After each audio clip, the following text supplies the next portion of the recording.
Go, you feel me? To you feel me? Stories like this, man, of my bro, man, like legendary stories like this, man. So without further ado, man, we got my man G Money, bro. What's good, man? What's good, boy? What's good, boy? Bro, blessed. I Yeah, can't complain. I can't for sure. complain. Glad to hear that, man. So Sir.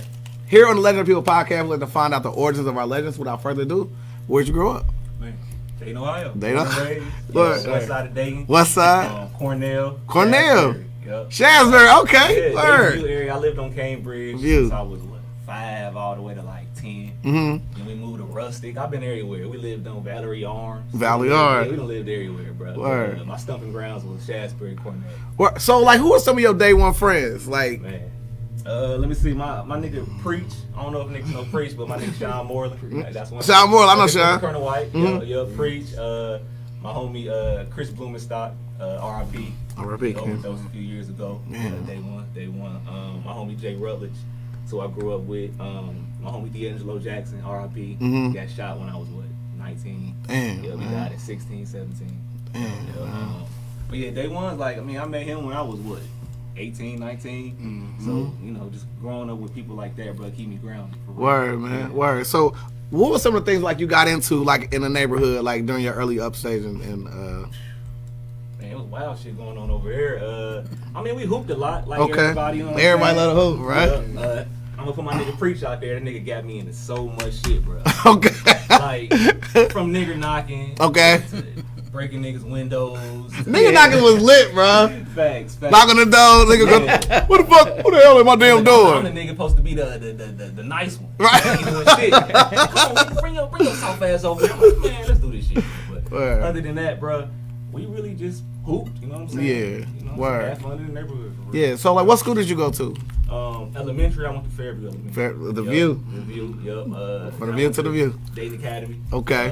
5th to 8th grade. And then Meadowdale High School. Meadowdale. Hey, Meadowdale alumni in this. 07. 07, for sure. So, like, what is one of your best childhood memories, man? So, Yeah, that one. Look, I did 100 interviews. The first one you go to was your eyes. That one. Damn, That. Yeah. Off the top of the head, Yeah. to tell you the truth, just growing up in that area, just having fun, having an outlet. You know what I'm saying? Like now, it seems like it ain't really too many outlets for the kids. Like Yeah. it seemed like they nervous to go outside, and, like get into some bullshit. Even though we had some shit going on, but Yeah. just that childhood, man. Like I can't say I had a bad childhood. I mean, I wasn't rich. You know, we weren't rich. Right. But that neighborhood kept me grounded. You know, I had things to do, hooping. That's a solid neighborhood too, I though. love that neighborhood. Yeah. I grew up right there too. I grew up right there on the corner of Philadelphia and Forest Grove.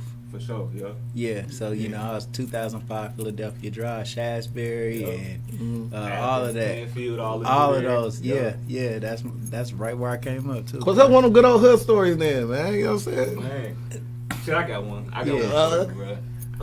Shit, I remember one time my homie Chris Blumenstock. His mom bought him a dirt bike. You know how niggas is in the hood. You would see a nigga riding your dirt bike up Gettysburg. Like, he Yeah. took that shit yesterday. Bro, how about we just got this dirt bike one week? I say like a Friday. By Sunday, we see a nigga on Otterbein. 3 niggas telling him with they bikes, riding the dirt bike up Otterbein. They live right next door to my stepmom. Yeah. Park Hill. Right. Yeah, Park This Hill, nigga parked the yeah. dirt bike in her backyard. R.I.P. The nigga ended up getting shot. Like, Damn. probably like a few weeks later, like with a shotgun, whole stomach was Oh, bleeding. shit. I forgot the nigga's name.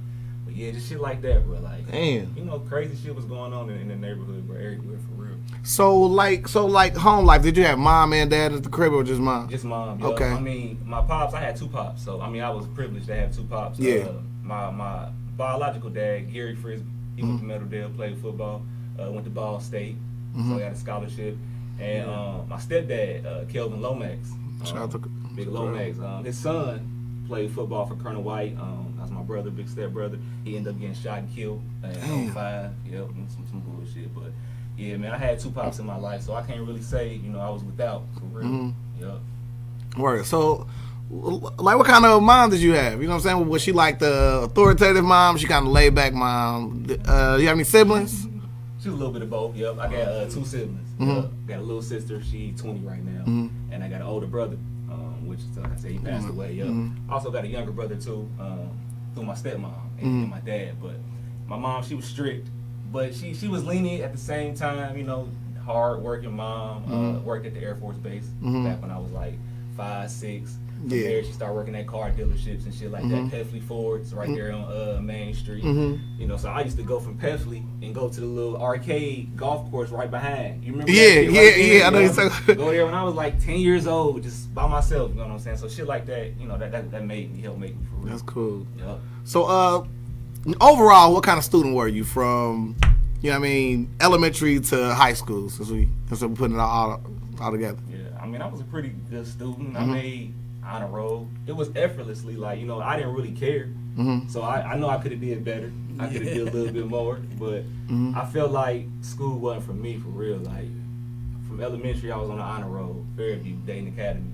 To Meadowdale, I was on the honor roll. But then when I got to University of Toledo, 2007, I knew it wasn't for me. I went for one semester. What was your major? Business communications. Okay. Business communications. But I went to class maybe 1 week, like September when school started. And I ain't go to school after that. That first week, I'm at the union, hooping. I'm going, swiping my card in the student union, all types of shit. I ain't go back to class not one time. Word. So I knew it wasn't for me. Ended up coming back to Dayton. So, was there anybody or anything that stood out to you that played a part in you being great today? I mean, it's numerous people. Like, one person for sure, I would say, I'm gonna go this route.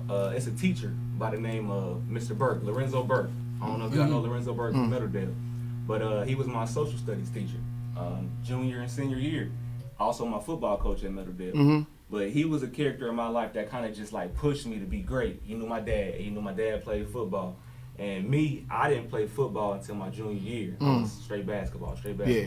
So Burke like, nigga, get your ass out there, bro. Like, your daddy, like, freeze. Like, your daddy, nigga, he was. So I'm like, all right, play football. And then he seen that I was real talented with music. Like, I would rap, make little rap CDs and shit. And I go ahead and take a point, SMED. Look, take him back to the class and shit. And he was a nigga that just kept me going, bro. Lorenzo Burke. Word. Yep. Word. So, besides music, is there anything else that you could have saw, like, that you could have been great at if you focused fully on that rather than just music? Yeah, I think art, for real. Art? Yeah. Like, Word, that's hard. Yeah. Like, I like just visualizing shit and putting it together. Whether it be, like, videos, it might be painting canvas, it might be making a flyer or some shit like that. Just anything artsy for real. Right. Yeah. I used to hoop too, so hooping. I mean, we all hoop. Yeah. We all had that hoop dream. Yeah. Word. So like, when did you get into actually producing and like making beats? Man, like, shout out my nigga Chris Blumenstock at his house over there in Shaftesbury, Otterbein area. Just messing around on the computer like 2003, 2004. So no MTV generator for you? Nah, we had. I was saying, look, PlayStation. Shit. That is the era we came in. Like that's where most people was like, that's the dopest thing they ever put together for like video games, bro. Yeah. Like a fact that you can have a video game and make beats on it, export the beats from it, and then rap over them was the best thing ever. Shout out to my bro Street Blaze, man. That was my dog. Yeah, he's the kill it off of it. I'm like, how are you sampling on there? Like, no, I ain't know that. That's an event. Yeah, bro, he was sampling. And that was it for real. Bro, nah, he was sampling on there. So you Fruity Loops era.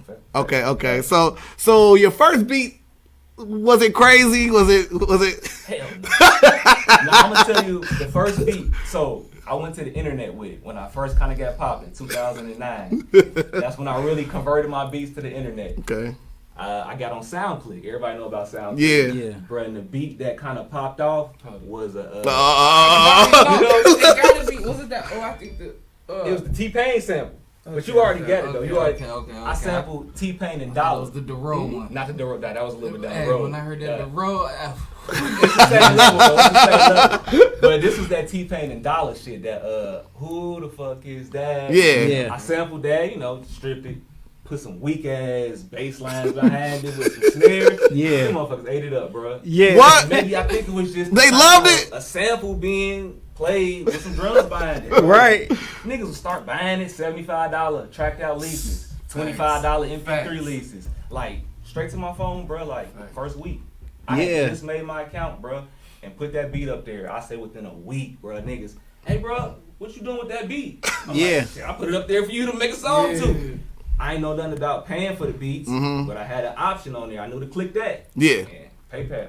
Just start loading up. Right. Wow. I swear to God, like weeks, I probably made about like $200, $300 in like a week off that beat. Off that one beat. And that's just me not knowing what the fuck I'm doing, bro. Right. Yeah. So That's was like that's your first shot in the arm of I could do this forever now. That's fact. Right. And the reason I even did it, shout out Superstar O. Yeah. I was like, hey, You already know. yeah, Like, shout out I to him. knew I could make beats, but I'm looking at O and I'm like, I used to rap. So I'm like, I'm rapping on O's beats. I'm rapping on Johnny Giuliano beats. Yeah, Johnny Giuliano. Yeah. Like, this nigga O from the city. Yeah. So I'm like, bro, if he can do it, anybody can do this shit. Right. And I just kind of like molded my brand after that. Like, let me follow what O doing. Wow. Yup, fact. So the imprint of I made. Where'd that come from? Was that kind of because you used to I used to rap. hear the other? Okay. And then I knew I needed a tag, so I made a song one day. It was some bullshit ass song, but I said something. I made the beat. I'm like, that's it. Chop that bitch. I knew that was the tag.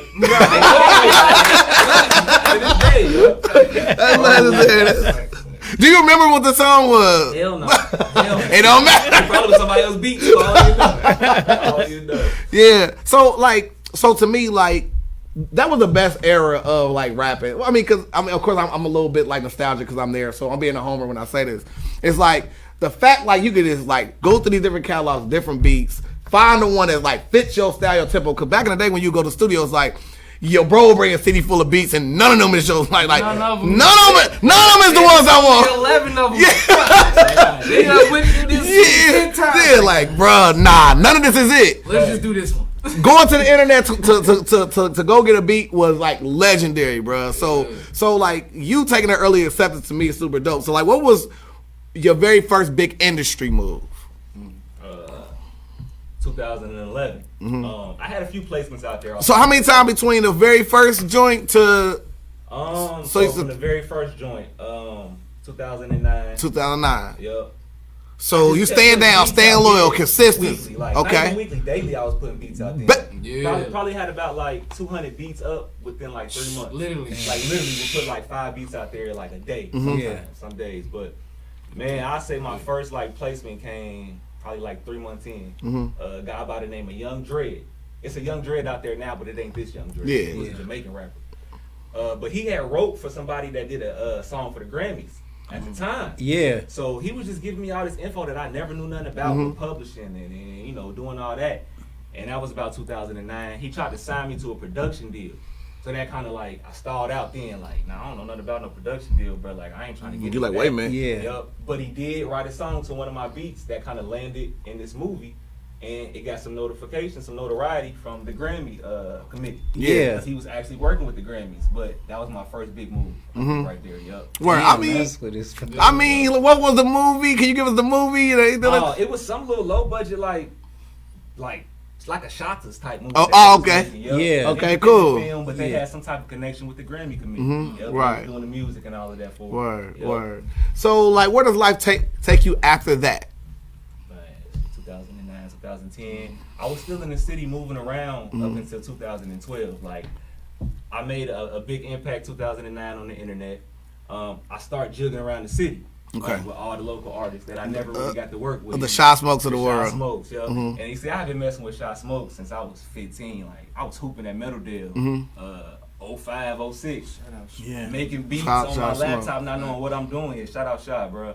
And he was cutting my hair. One day he was like, bruh, like what you be doing in your free time and stuff? Just cut my hair. And I said, I like to make music, you know what I'm saying? And I hoop. He like, you make beats? I'm like, yeah, bro. He said, you know I rap, right? And at the time he had, I forgot what song it was. I know Chaos had Get It In. I Get It In. There was a lot of, hot songs, but he like, bro, I rap. Give me some beats. Brought him a CD, and from there it was just magic. Like, That's it hard. was trash beats. The Smoke made that shit magic. That's Yeah, hard. it was trash, though, yeah. So, Shy Smoke was on my record label for like an album. word? That's crazy. Yeah.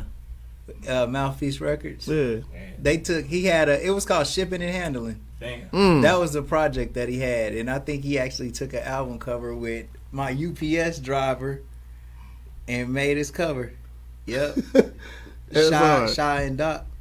Oh, shout out Doc. Yeah, You probably had some beats on that, maybe, you know. That's why probably. I said that. Yeah, It's possible, you know what I mean? Probably so, yeah. Probably so. So like you said, like the beats was like not your best. I ain't gonna call them trash, of course. You know what I'm saying? Yeah. So like when did you feel like you was really like dope at it? Like when like you really had the formula down pat?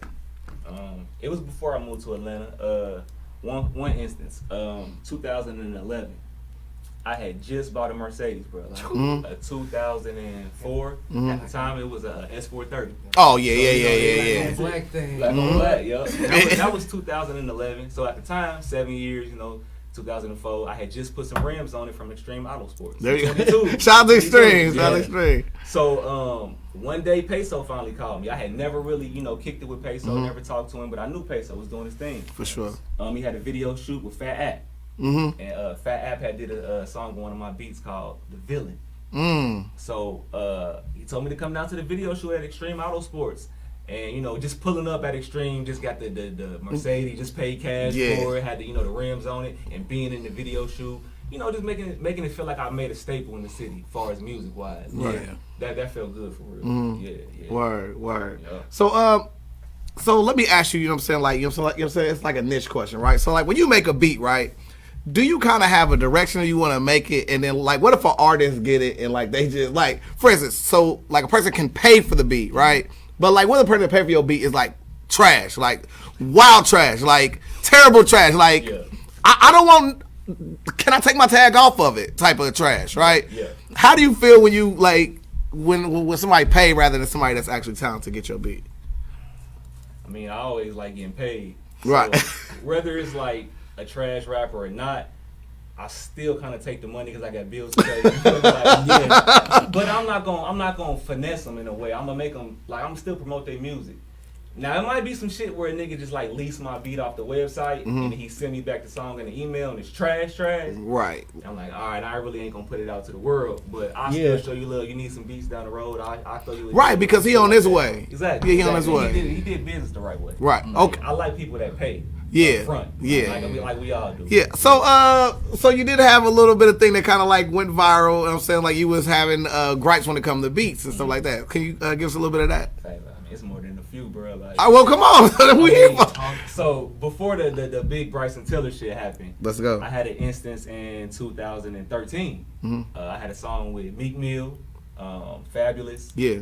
And Slow Bucks. Y'all remember Slow Yeah, Bucks? yeah. The one who got choked up by 50 or whatever it is. Yeah. It was funny. That's when my song was viral. That whole situation is why the song didn't pop off that I did with them. What? I swear to God, I promise you. August Slow Bucks got... Because they took him off the label. 50 I didn't even get paid my second half of my advance because they kicked Slow Bucks off the label, bro. Then they sent Sha Money out to LA. They kicked Sha Money off Epic Records, sent him out to LA because he signed Slow Bucks. How you feel about... Wait, so how do you feel about 50 Cent at this point in your career? I fuck with 50 Cent. I'm about to say... Sorry, man. Nah. So like, walk us through that situation. Okay, so I had a song called Shit Is Lit. Yeah. Lit. It was doing numbers in New York, 2013. I knew nothing about it, bro. Sha Money. Shout out Sha Money. Sha Money. He reached out to me via Twitter, like April 2013. He said, hey, man, the label took some interest into one of your beats, and we got a song out right now. But the song already out. Right. So I guess they had to find out who produced it. So he reached out. I come to find out the song is out on live mixtapes. I go find it. At first, it's just MEEK on it with Slow Bucks. What did the numbers look like at that point? At that point, live mixtapes was doing numbers, so it was probably about like a few 100,000. Okay, but yeah, so like you clocking like, wait a minute, y'all owe me, but go ahead. Yeah. Facts. So I think that's why he reached out too. Yeah. So I say about a few weeks go by since I talked back to him when he gave me the initial link to the song. He hit me up and said, hey man, we want to fly you out to New York. We got to get the paperwork done on this song. Right. We getting ready to put Fabulous on it. So I'm like, okay, bet. So I'm like, this is for real. I'm still thinking it's some bullshit because on the live mixtape, they put the producer as DK. So when I first seen it, I'm like, who the fuck is DK mean? DK. I'm looking it up. I'm like, don't know. DK don't know yet. SMED. Oh. I swear to God, when we got to New York, me and the two niggas that was managing me at the time went into Sony's office. Sha Money said, we put DK because we didn't know. Oh. I promise you, exactly what he said. Look at Smith. Okay. So He a smart man. Get Smith a point for that. Here you go, Smith. Take that little punk ass point, man. But yeah, bro, like that's exactly what it was. They didn't know who made the beat. Yeah. They put DK. But he did. Wow, that's a bar because they didn't know who made the beat, and his slogan is "You know I made the beat." And side note, I'm gonna get to that later. Okay. Somebody on YouTube commented one day and was like, "It ain't no way this shit real." Talking about the Bryson Tiller situation. Nobody still no beat from you. Your name is You Know I Made the Beat. It's like it's a whole gimmick. And he just going on like I should have screenshot it so I could have showed y'all. Whole paragraph of him saying how I'm fake, I'm lame. You Know I Made the Beat is a gimmick. Then nobody steal nothing from you. Mind you, the beat got stolen from me in 2013. He posted that comment. It's 2016. So how can I make up my name to be You Know I Made the Beat? Right. To like tell people that y'all know I made this beat. Like nah. So that's just a side note. But based off the tag. But it's like it's one thing I always want to say. Like when it came to that is it'll be 1 million people saying, "Yeah, bro, right. 100 people like it," and then there'll be that one comment there that'll stick with you for some reason. Like, You feel me? But look, but you skip over all the ones saying, "Yeah, like bro ain't gonna lie, bro solid. I know bro since middle school. Bro ain't gonna lie." It's that one faceless weirdo in the back of his mom's apartment. He using the McDonald's Wi-Fi from next door. You know what's crazy? To touch on that subject, Go ahead. Like you say, one comment. It was a situation we was in with that. Somebody from the city, a DJ that was popping at the time. We ain't gonna say no names because I ain't even, you know what I mean. Yeah. But he watched, so he gonna understand. Everybody from the city riding for G. Yeah. We from Dayton. This is Yeah. at this point like. Solidarity should be something. This is big for us. Like, hey, they just want to Grammy out. I'm talking about this song did more numbers than probably anything that ever came from our city when it comes to music. Besides like the Roger. The Zap era and all that. So when you got somebody fighting for something this big, imagine all on one accord. Listen, imagine. See, this ain't even over with. This is just still. You know what I'm saying? So it's like my brother. He got his name on a Grammy. Who else you gonna say that in the city of Dayton that's doing music right now that's still living to this day? I'm talking about not even out of his prime yet. You know what I mean? And you got the audacity to bash him, not even bash him, but you going against him as if you know what the fuck you talking about. Right. You get what I'm saying? It's like at that point in time, you a gatekeeper to who popping in the city and stuff. So your word at the time means something. Wow. And you're not even from here for real. So when you speaking on Midwest business and you from up, you know what I'm saying? Because you think you been there before, you haven't. You're not a producer. You haven't dealt with none he has dealt with. I don't care what parties you done did or none of that. This ain't that. This is way bigger than him. This is bigger than this. This is his family. This is his name, his kids. This is everything. It's the city. I do this for the city. Word. So for you to even hop on anything and negative like that, it could have been straight up way worse. But thank God he got a level head to tell people like us like it ain't worth it. He gonna soon understand. Right. And soon understood. Damn, you right. All of a sudden, a couple weeks go past. And you feel the animosity. You feel when certain people not fucking with you no more. Damn, maybe you is right. Where the names that you was vouching for so bad, it's in that paperwork that stole his shit. That's hard. You swear you know them so bad, but in this paperwork they saying, look, I don't want to do this no more. I'd rather just go ahead and let's just end this right now. Whatever you want, you know what I'm saying? I don't want my name no more in this. You feel me? Right. Them your peoples though. But without them saying I did it, they saying I did it. Do you feel like the ties to the city went through that type of gatekeeper? Like the person who kind of, I mean, nah. What I do what know if that was the God, person? God don't like ugly, so you was popping, he ain't popping now. So like, what was the actual song that was stolen, and what is like the whole controversy like surrounding the whole Bryson Tiller situation? Right. So the name of the beat was Shorty So Cold. I put that beat on the internet on my website, 2013. Shout the website out. Yep. Shot SoundClick. Everybody was on SoundClick.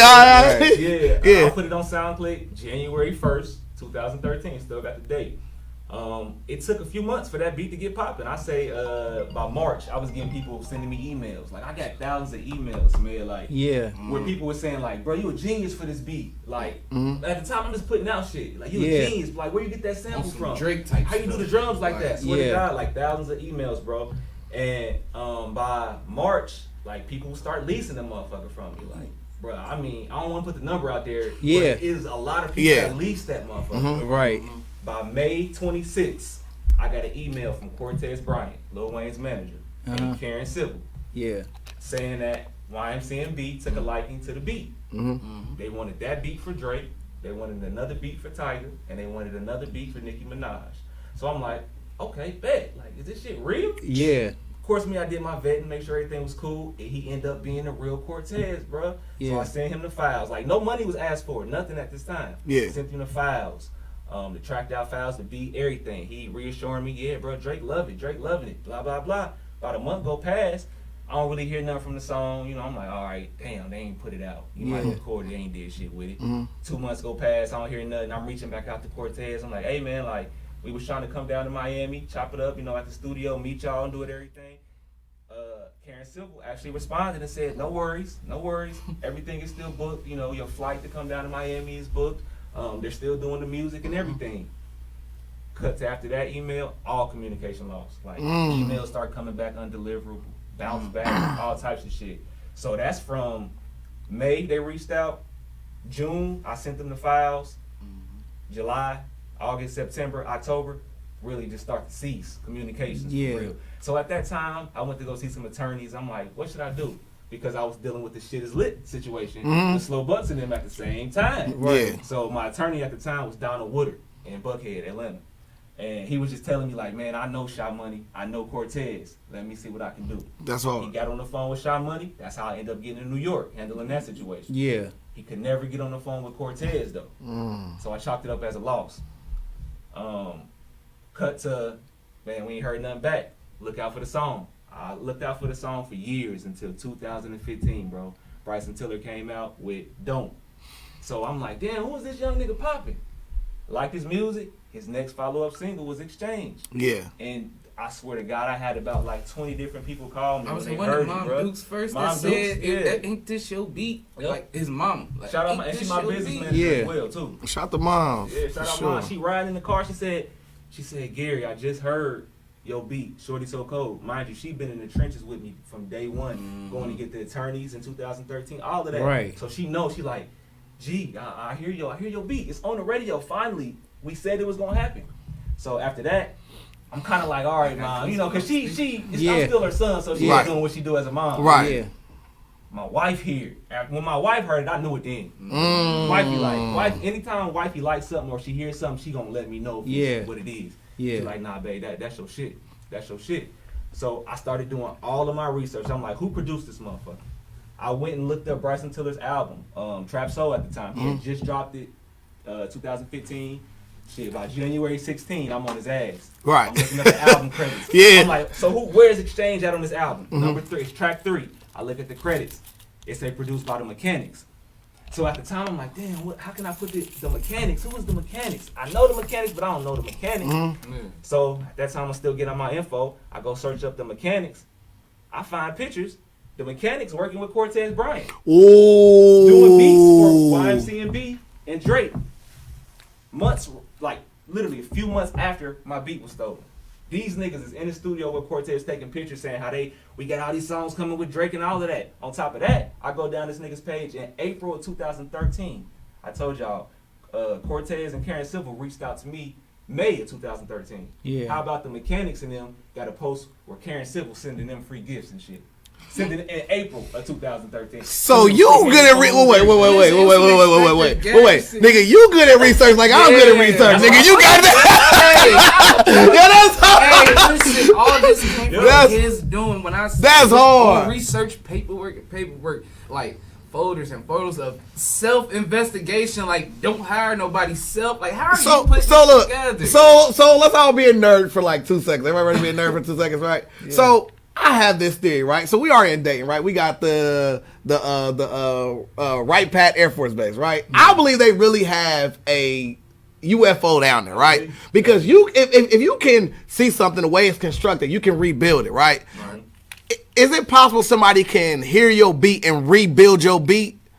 Yeah. You thinking like that's what they did? Nah, I know that's what they did. Yeah. Okay. But they didn't rehear it because you got the files at this point. Mm. So I know what Oh. so how did they get the files then? If it's the mechanics, what happened is there's so much to this shit, bro. So you sent the stems and everything. Everything. Like I sent 3 beats, broken down, tracked out files, wave files, MP3, the sample by itself, the drums by itself, everything. Like You gotta think about it. It at the time, like when he's saying like he sent everything, of course people gonna be like, bro, why would you do that? This is a Drake opportunity. At the time, you like, oh yeah, like, of course. And you want to send it as professional as possible. To show that you belong in this class. Yeah. And then the people that's hitting you up, it's some major people that's hitting you up. So in your mind, you're like, I gotta come correct. Like, hey, I'm ready, all day. Ready to go. You did the right thing, bro. And there's no reasoning when somebody steals something from you. Even if you left your shit out wide open, and somebody comes in and takes your stuff, you know what I'm saying? Like, yeah, you may have made a mistake, but you're not really wrong for them stealing your shit. Right. You know what I'm saying? Like, you gave them what they asked for, and they word and they stature is credit enough for you to believe that everything gonna be on the up and up. It's your chance to advance. You got to do that. You know what I'm saying? For sure. Yes, sir. Word. So, like, how far along are you in this fight? I mean, is it looking great for you? Is it looking... I say a little bit of both. We already settled. Oh. Let me take that back. I can't say settle. I can't say settle. Edit! We came to a resolution. Yeah. Okay. With Universal, J. Cole, Dreamville. So I had a mediation back in 2019. That December 2019, we had a mediation in New York. And it was me sitting at the round table with all the labels. And J. Cole's manager, E. So it's E, it's Dreamville, it's Universal, and then on the other side you got Bryson Tiller's people. You got Sony, you got RCA, you got the mediator, and me, I'm in this. I'm like, oh my god. Well, yeah.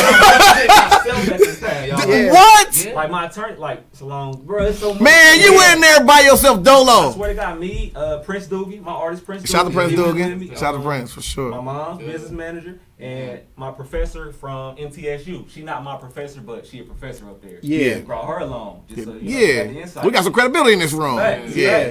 So we went in there 4-man team, man.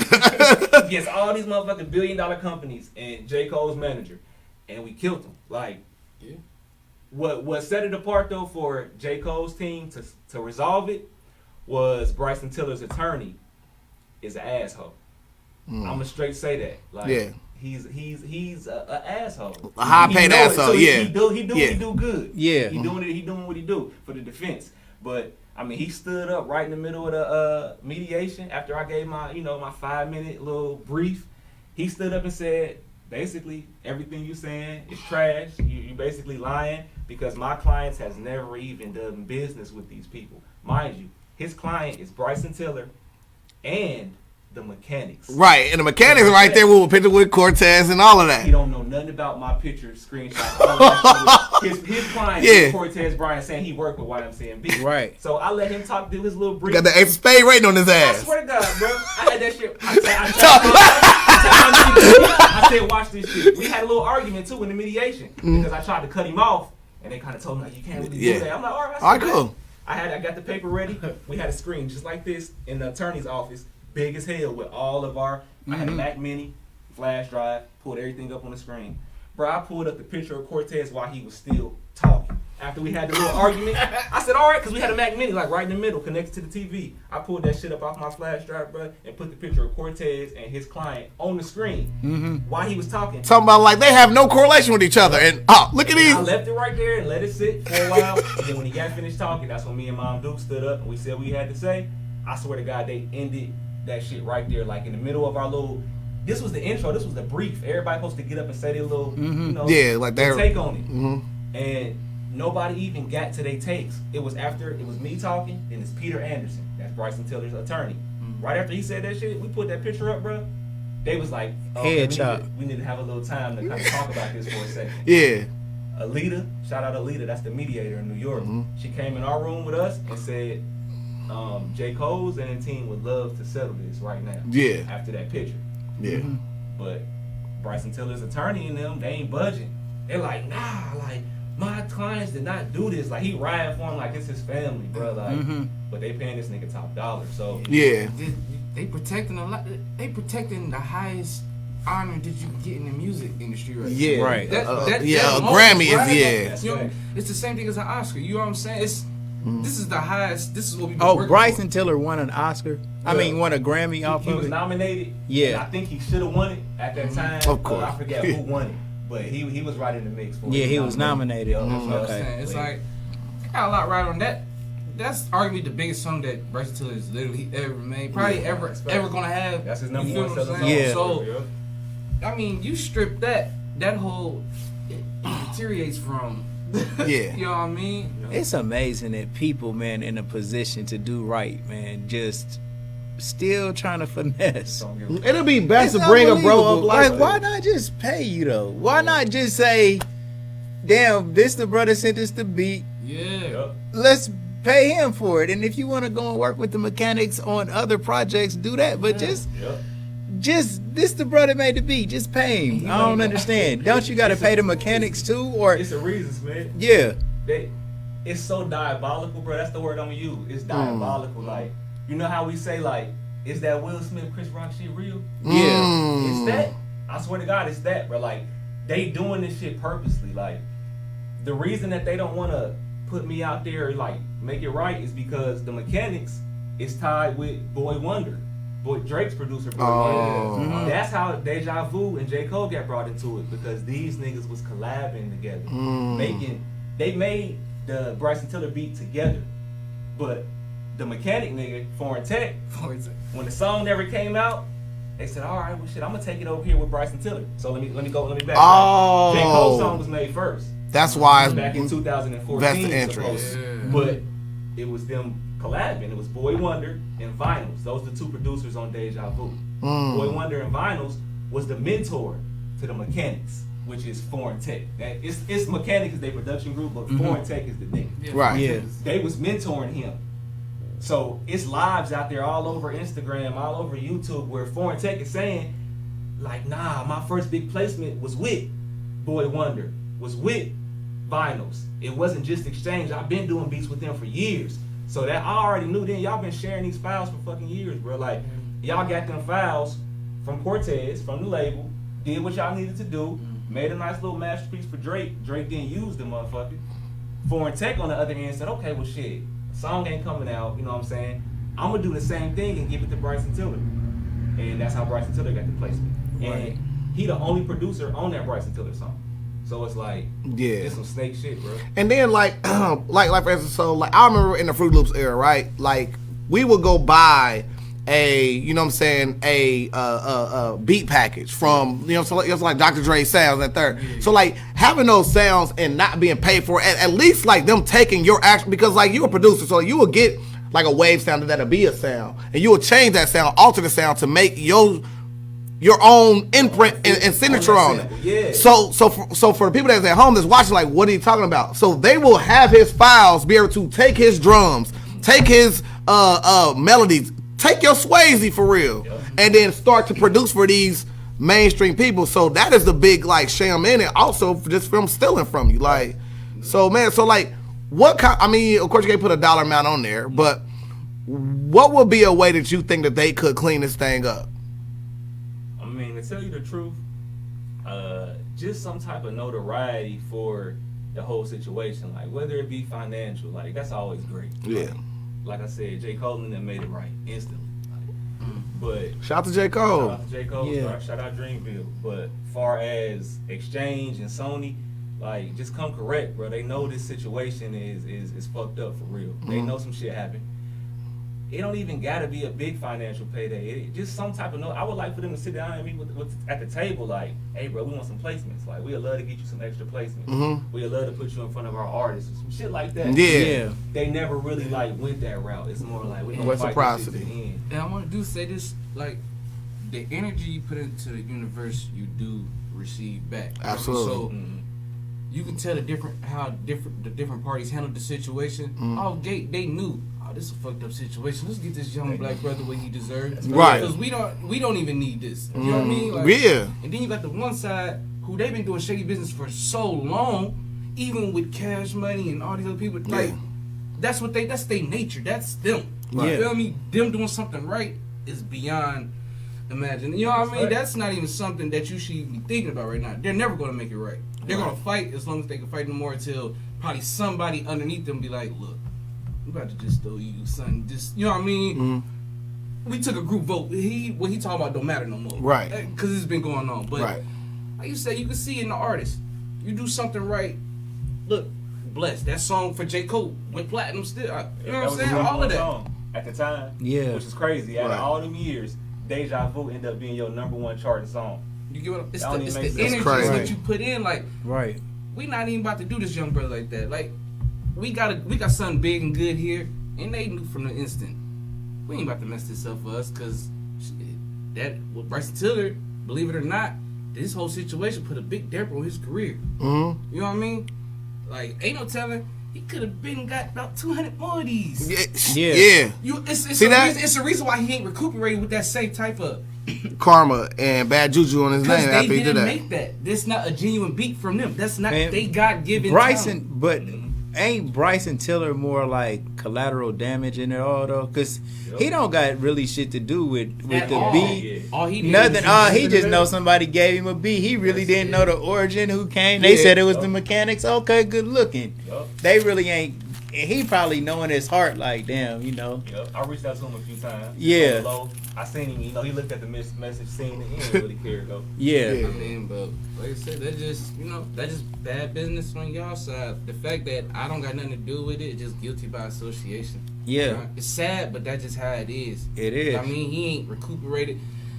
Bro could have been made you a whole bunch of exchanges. Like, this what he do. So like putting the bow, right? So like for the people out there that like I look at this the same way like we look at the drug game. You know what I'm saying? And yeah, so we gotta wrap up real quick. But to me, like I look at the rap game like this. Like if I'm the plug and I give you some short shit and you run off with it, you fucked yourself up. Like I'm the plug.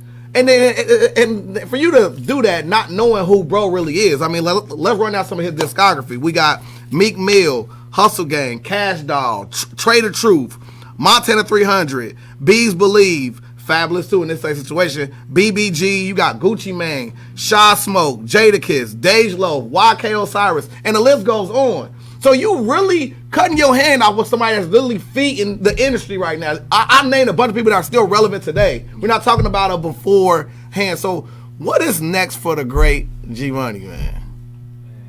A little bit of everything. Like, of course, music don't never stop. For sure. So I think it's really just me branding the face of G Money. Like getting my face out there. Yeah. Putting my artists out there. Not really looking to get money off beats no more. Like I don't want to be the beat maker, producer no more. I want to be like the entrepreneur. Like, you know what I'm saying?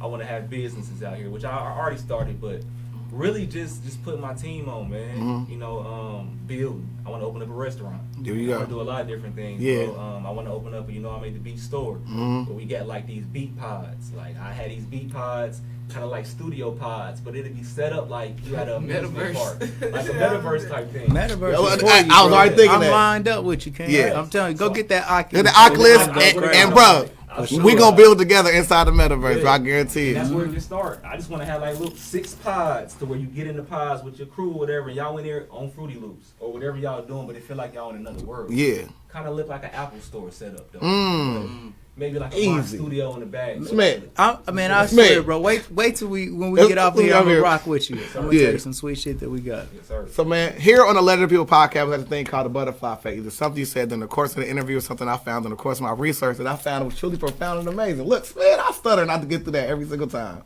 Give me a point, You man. did very good, bro. Thanks, man. But but seriously, bro, like just hearing like how you like grew up, bro, like with you having the respect of 2 fathers in your household, I see a lot of similarities when it comes to that. Like, I have a dad, and my stepdad's still my dad. Like, I grew up like that. You feel me? I got a strong mother that worked a government job. You know what I'm saying? You got a strong mother that worked a government job, and then she ventured off to do her own thing. So, when you see a brother that come from that type of like humble beginnings, but we still from the hood, so like we still have those same struggles as everybody else, but our stuff a little different. It kind of gives us a little bit different, little like Sassoon to the way we move. Like, so like to see you navigate from here to Atlanta, you good when it comes to the third, but like the way you handle business to me shows like the class. You know what I mean? Because like the average person would just lash out and go crazy. No, like you made every move strategic. You didn't just go off and then go make a live video about you being outed. You went and did the research. You went and made sure everything was straight and everything proper, because that's the same move,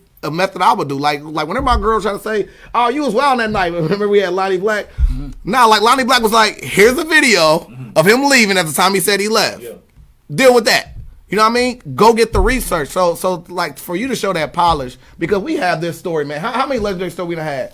We done had Jason on here with his beef with Faison Love. We done had other issues of like stars from here. We always hit this little rock where it's like we can do everything. Like, you know what I'm saying? Like you say in your story.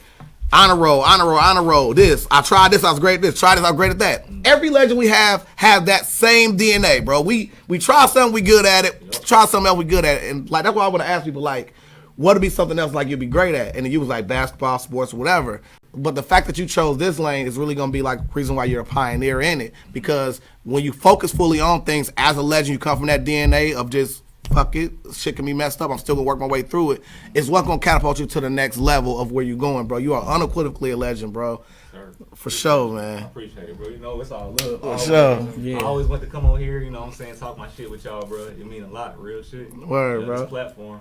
Word. So SMED was legendary observation. Yeah, bro, my observation is just like, I just see like, as far as future type shit, man, you got the temperament to do so much, bro. You know what I'm saying? Just that polish, solid, cool, like some of the shit that you said that you, because like, man, you know, you just said like honor roll, it was all effortlessly. And then like a lot of geniuses that come on the show, they had that same type of vibe. Like I did it. Ask Michael Wright, was the bar exam hard? He said, well, I ain't do it. He didn't want to just come right out and be like, hell no, I knocked that shit out. It was just easy. Man, and some people struggle forever to get like one placement or just anybody to hear they beat, man. But like not only did you put your stuff out there, and people just gravitated towards you, like the big fish got hooked too. You know what I'm saying? That. So that's real cool, bro. You know, just for you to be able to go into a room with all of these major figures, major companies, man, and defend yourself, and people to understand that you was right. That's an outstanding achievement, man. I think you can do anything, bro. And you rule the digital space. Yes. So metaverse and all of that other stuff, you know, I mean, right now we would just be planting seeds for them to, you know, harvest later, man. And in like the studio, the beats, and all of that other shit, like it's definitely room in the metaverse. You can come in there and go crazy with your shit for sure. I need y'all backing on that, boy. Got you.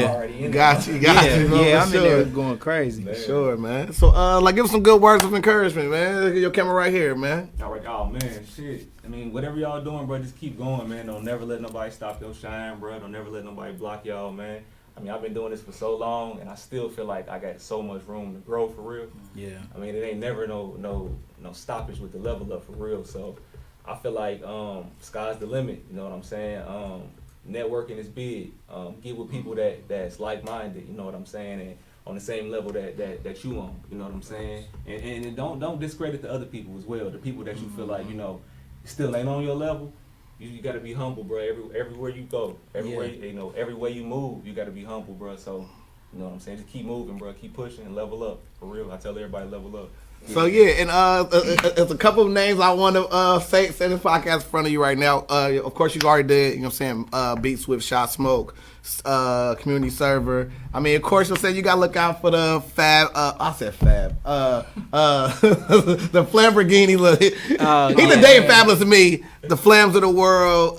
Shout out to Milk Jeezy. Shout out to Ronnie Racks, and of course Candy Bars, man. Right. So yeah. And you know what? I didn't even get to touch on. Shout the Yellow Paint for sure. That I really worked with, real, like from the Flams. Yeah. to the man, so many from CCSERVER. CCSERVER. Like that. Young Reese To tell you dude, the oh, truth, yeah. He really helped me mold my brand as well. That's hard. CCSERVER, Yeah. doing all his CCSERVER, albums and yeah. shit. Yo.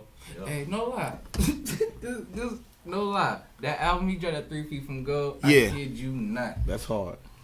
G, this is how I knew G was so focused, because he sent us so many beats, right? Mm-hmm. Bro, me and Shelton recorded about 5 songs. Mm-hmm. Chaos got every beat on it. I swear to God. He had songs in the files on the computer to this day. Yeah. Like, hold on. That's how I know, like, he in it for the bigger picture. Like, Yeah. you feel me? Like, Yeah. I got hundreds of beats for y'all to do this. Yeah, like, I'm feel me? alright. So we can do You this feel all me? day, but right now. He got it on tap. And this is crazy. This is crazy. I bet you want just like it. Get out the way, look This up. is crazy though. We got real niggas This there. is crazy though. The songs that me and Shell recorded and did, them exact beats Chaos hand selected. Like, I want these. Right. Right. We ain't put them out or nothing. They wasn't even out. It just so happened that he was like, I want these. So wait, beats y'all no. like is the ones Chaos I like swear too. to God. No, wait, Exactly. wait, Y'all wait. picked them bangers.